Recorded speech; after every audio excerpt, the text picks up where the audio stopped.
My name is Gavin Evans, and this is my review of Insomnia. And okay, so when people talk about Christopher Nolan movies, they talk about the Dark Knight trilogy, they talk about Oppenheimer, they talk about Interstellar, Inception, The Prestige, Tenet, Dunkirk, Memento.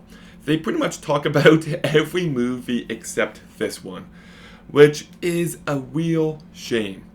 Because when I watched this movie for the first time, I thought, it was okay.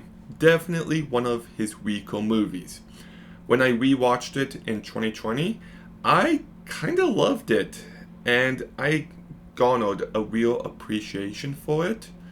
And I just rewatched it again last night, and I'll say it, I think this movie is a masterpiece now. In fact, I would say this is one of my favorite Christopher Nolan movies. And it just gets better for me on every viewing, and yeah, so let's begin by talking about the cast. And I'm going to say something really controversial here. This is my favorite Al Pacino performance.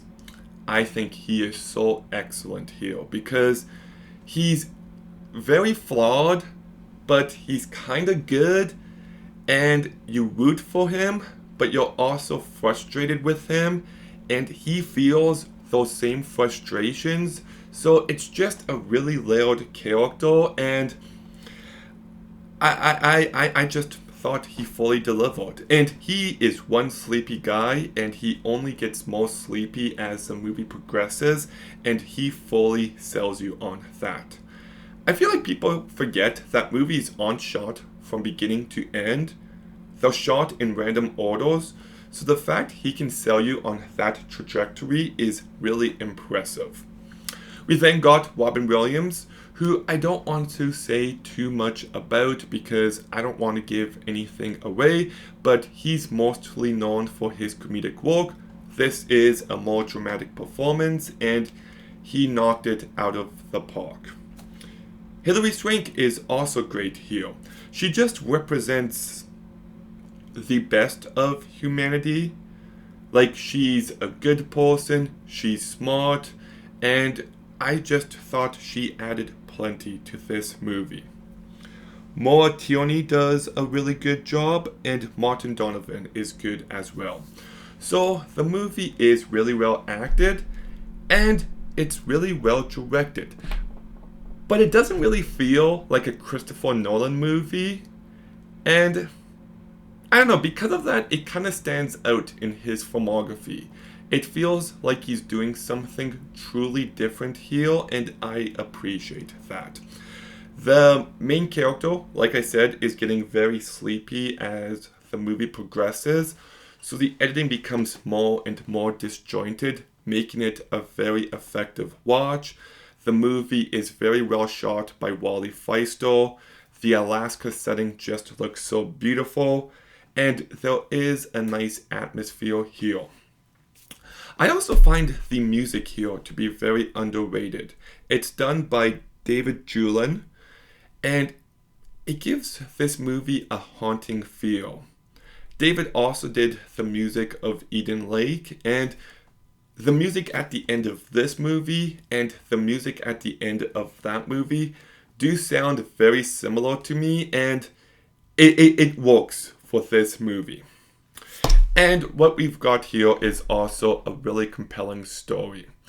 It kind of starts off as a basic police movie, but then 20% into it, it becomes something else. And what starts off as good but basic turns into something more.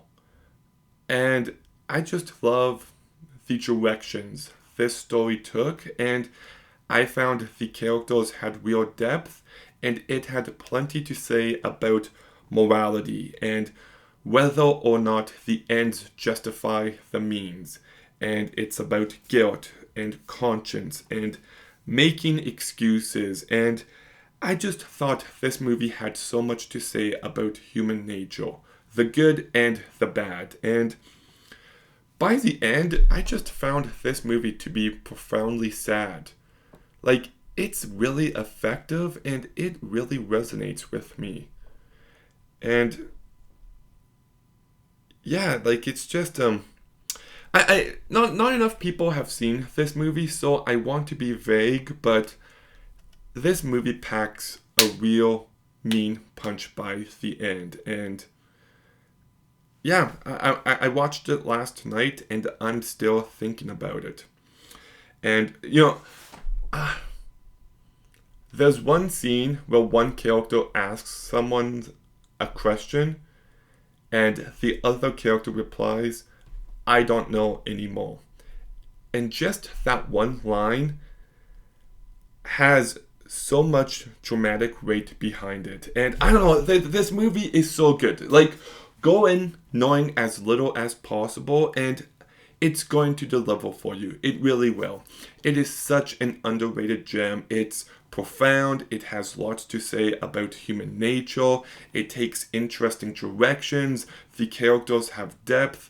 There's layers to everything going on. It's incredibly well acted, incredibly well directed, and it's just, like I said, a real masterpiece.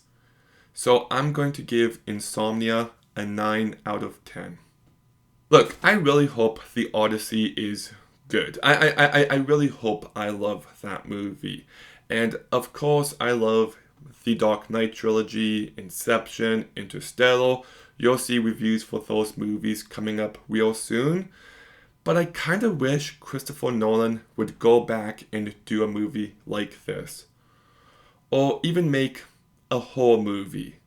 Like, he has lots of range and I don't know. I just miss this kind of movie. Especially because, like, it reminds me of movies like A Simple Plan and Gone Girl and Zodiac and Seven and Memories of Mordor. And I feel like we don't get enough movies like this nowadays. But anyways, Insomnia. Have you seen it? What did you think? Let me know in the comments down below. Make sure you like, comment, subscribe. Stay tuned for more videos soon. And Gavin out.